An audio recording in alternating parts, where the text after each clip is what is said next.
Now, it's time for Spotlight on Business, where every week we put the spotlight on a different local business so you can find out how they serve you and the community.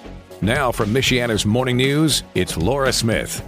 Welcome to the Merchant Alliance Show. This is where we get to talk about all things fabulous and what's going on in downtown Elkhart, Indiana. Mainly on Main Street, because that is kind of the hub where a lot of these beautiful stores are. And I have to say, it is really one of my favorite times on the air is to be able to talk to all the merchants, because these are the people that are really the heart of downtown Elkhart. They are the small businesses that make us thrive and make us unique and different from anywhere else. And in the house today, we have a lovely lady by the name of Ann Healy, and she owns an uncommonly beautiful boutique called Coco and Common. Nothing common about it. Absolutely one of my favorite stores. And I'm just happy to have you here. You're also a personal friend of mine, so this was neat that this worked out, because you are in the Merchant Alliance, which I think is a really nice thing for people listening. What is the Merchant Alliance for downtown Elkhart? So the Merchant Alliance, we all get together once a month and we discuss things that are going on in the community, not just our stores. We discuss events and any way we can help the community around us. I love that. And you guys are just so vibrant and happening. Angie Rockenbaugh, I know, is the president, and she owns Interior Motives. And then Lily Reynolds Miller, she is the vice president of the Merchants Alliance, and she is part of the dynasty, I call it, of Stevenson's of Elkhart.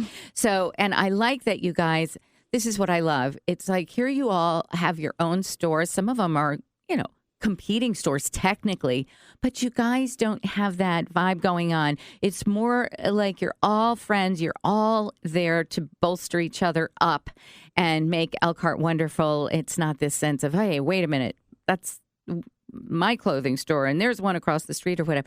I think it's incredible, the variety of beautiful boutiques that we have in Elkhart, and Coco and Common is one of my favorites. And I'm so proud of you. You moved from a side street off of Lexington, correct? Mm-hmm. Yeah. Which is a really cute little space in a beautiful historic building. Mm-hmm. But then you said, what made you say, I need to be on Main Street? Well, there were a couple of reasons, but it got to be too small, too tight. I also do aesthetic services. So they were just kind of becoming on top of each other. So having the newer, bigger space, we're able to separate the two. Mm-hmm. But yeah, being on Main Street, there's also just a little bit more foot traffic. So yeah, for sure. For sure. And it's, you really, really transform that space. To let people know where it is, it's literally next to the Vine, which is just, that's that block in there with all those powerful stores, beautiful, beautiful stores in downtown. There are more, obviously, on the other sides, but you're in that block there that has all that going on. And it was so fun the other night. We did the sip and stroll. Mm-hmm. Oh, my goodness. I sipped. I strolled and I shopped. Yes, exactly. It's such a great thing that they do that there. And they do it several times a year. And it's not just for women. Men can do it too. But it's such a great opportunity to go into each of the stores and really not only sample what's going on. I loved your beverage that you had the other night. Our beverage ran out a lot quicker than I expected at this event. But we always make the same. And people were definitely sipping and strolling. What do you call that? I don't know. It was green. I found it on Pinterest. Okay. And it was called a Grinch something. I don't know, because it is green. But it was lime, sherbet, ginger ale, and then we just added a little vodka to it. To make the sipping and strolling a little bit zippier. Yes, and keep you warm. It was fun. It was so fun. And then, of course, whenever you have these events, then you also put on great sales, and you even had like a raffle happening. Yes. I guess I didn't win. I haven't heard from you yet. No, not yet. It's okay. But so Coco in Common, tell us a little bit what makes your boutique unique. Okay. When I started selling things downtown, it was aesthetics, and I was like, I just need to pull a few things in here to sell for these great downtown events. So it started with candles. People love our candle line. It's I love your Valespa. and very bougie coconut wax. They put off great scent. They do. And then started just dabbling in some fine jewelry and our fragrance, which you also love. It's called Hide and Alchemy. It's an all-natural perfume line. It is honestly the most beautiful. It's that kind of, it's a roll-on. Mm-hmm. Every time I wear it, people go, "What are you wearing?" Yes. And I love it. I cannot be without it. It's so fresh, especially the one you get. It's so fresh and clean, a great year-round scent. And after that, I started dabbling in clothing, and that just kind of took off. And then actually a friend came to me and was like, "Hey, you should kind of start this hat bar thing." A hat bar. Yes, it's kind of our attraction. We customize your hats. So we started with fedora hats, then we switched to Western style hats. Now we also have trucker hats. So you can come in, pick a hat. We help you customize it. And what do you put on it? Like, so for the Western and fedoras, we put ribbons, gems, and feathers. And then we can actually also brand those hats where we could brand your initials or a symbol, a saying, which is really fun and cute and makes it even more customizable. And then the trucker hats, those are all patches. And then we also have gems that you could put on those. We have little hat bands. You name it, we can put it on there. So. And it is like a hat bar because your space is quite large now, but it takes up a good big, chunk, huge corner. Yes. Yeah. And I think people love that. I think you were doing that out at the fair, weren't you? Yes, the fair is our largest event of the year. So, it's 9 days. And yes, we take the entire hat bar and some clothing. So, So when you said you first started out with aesthetics, what aesthetics were those? Okay, so I started my business in 2019 after I was laid off from my current employer, and kind of had this idea in the back of my mind that I wanted to start my own thing, and it was just the perfect timing. I started off with microblading. Okay. I did that for about a year. Just eyebrows. Right? Yep. Okay. It's permanent, semi-permanent tattooing for your eyebrows. Wow. Yes. And then after that, what really kind of kick-started my aesthetics business was I added teeth whitening. That is one of our biggest Does it services. Work? Yes. Does immediately. It work? Really? Yes. For any pictures you see on our Instagram, this is Redefine Aesthetics. Those are all immediate results. And then you'll actually get even whiter after you leave. So really? Because, I've had those over the years.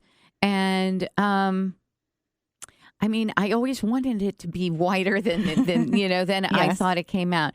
But you have a system down. And where did you find the system? Was it something... Yeah. I call this lady who came into my life like my angel. I had kind of just been searching it for a long, long time. And then randomly I got hooked with this lady. She lived 5 hours away to teach me and train me in her system. And the first month, I actually started this 5 years. The first month I had whitened over 50 people. It was honestly insane. I went from working like 1 to 2 days a week to working 5. And yeah, it really launched my business. That's incredible. I didn't know that's how you got your start. Yes. That is really wonderful. So when you get this teeth whitening thing, how long does it last for? Everybody is different. You actually have pores in your teeth. So pores? Yes, pores just like you would have in your skin. Wow. So everybody's teeth makeup is different, right? So some people have larger pores, some people have smaller, tighter pores, where you might attain more stains versus what I might attain. Most people generally, we see them after a year. I do have people who are a little more obsessed with that white, bright smile, and they want to do it every 3 to 6 months. Right. But it does not damage your teeth. It's actually got good mineral building properties. They've probably really enhanced their whitening systems from back in the day when I did do it, because it was literally probably 15 years ago or something. And nothing's getting on your gums, like those trays. It used to make your teeth sensitive. Yes. And that was a weird feeling, but it doesn't do that anymore? No. Well, any teeth whitening can cause your teeth to be a little sensitive. This process, you really want to drink a lot of water before and a lot of water after. So what it does is, as it's pushing the stain out of your teeth, it's also going to push out water. So the more hydrated you are before and the quicker you start hydrating after, the better off you're going to be. Interesting. Yes. And it really is the key to being sensitive is water. That's so fascinating. It sounds great, though. And so I don't know how you juggle it all, because now your boutique is so huge, and with the most. That's also where I get all of my my oils for my dispense. What do you call it? Diffusers. Yep. I got the electric diffuser at your store, which I love. That is so beautiful. You plug it in, you put a little bit of oil in the water on the inside, but this unit that it's in is so lovely. And then it comes out, and I put that oil in that you carry, that line Volupsa. Am I saying it right? Yeah. Yeah. Okay. And my whole house smells amazing. And that one you can actually move around your house. You can charge it and move it into different rooms. Yeah. It's really nice for entertaining too. Yes. I love it, love it, love it. And those candles too that go with it. But then let's just also say that every time I walk into your store, I never come out empty-handed without some type of clothing. Yes. A coat. Or the other day I bought the candy colored pink and yellow, like really big. What do you call that thing? It was like a Sherpa pullover. Yes. Yeah. And it's like a lime color and pink, and it's so cute. I wore it to the casino yesterday. Oh, yeah. Because I told my mom, I said, I don't want you to lose me. So I put this on. Me. She goes, that looks new. I was like, it is. I love a little color in the fall and winter months. It just kind of makes you smile. I agree wholeheartedly. But absolutely beautiful items. I promise you, good luck coming out of Coco and Common without a couple of bags full like Baba Black Sheep, because I'm telling you, you carry wonderful stuff. You have such a good instinct. You even have some kid stuff, because I happen to know that you have two of the most adorable, beautiful daughters ever. I've watched them grow from baby to where they are now, like 5 and 7 or something. They're 6 and 9. Oh my gosh, don't do that to me. No. That means I'm older too. No. Oh gosh, but they are beautiful. Coco and Common. My guest is Ann Healy, who is the owner and proprietor of Coco and Common, which is both the aesthetics, the hat, or all three, hat bar and boutique, all in one on Main Street next to the Vine at 220 South Main Street. Go check it out. It's absolutely beautiful. And she is part of the Merchant Alliance for downtown Elkhart, where you can find everything that's going on there at this easy to remember website, dodowntownelkhart.com. I'm Laura Smith. We'll be right back. Podcasts by Federated Media.